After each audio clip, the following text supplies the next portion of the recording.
দশমহাবিদ্যার চতুর্থ মহাবিদ্যা হলেন দেবী ভুবনেশ্বরী। ঋগ্বেদ অনুসারে দেবী ভুবনেশ্বরী প্রকৃতির স্রষ্টা এবং ধারিণী। দেবী ভুবনেশ্বরী দেবী ষোড়শীরই অন্য রূপ।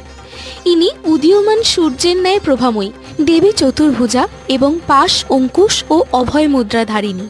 দেবী ভাগবত মতে একবার দুর্গম নামে একটি অসুর স্বর্গ ও মর্তে অত্যাচার চালায়। তার অত্যাচারে সমগ্র পৃথিবী খরা, দারিদ্রতা এবং অপুষ্টির মধ্যে নিমজ্জিত হয়ে যায়। তখন দেবতাগণ একত্রে দেবী ভুবনেশ্বরীর আরাধনা করতে থাকেন। তাদের আরাধনায় তুষ্ট হয়ে দেবী শতাক্ষী বা শাকম্ভরী রূপে আবির্ভূত হয়ে দুর্গম নামের অসুরকে বধ করেন এবং তার আশীর্বাদে ও করুণায় এই পৃথিবী পুনরায় ফল ফুল শস্যে ফুলে ফেঁপে ওঠে এবং তার অশ্রুধারা নির্গত হয়ে সকল জলাশয়কে জলে পূর্ণ করে। দশমহাবিদ্যা সিরিজের চতুর্থ মহাবিদ্যা দেবী ভুবনেশ্বরীর এই ছবিটি তোমাদের কেমন লাগলো?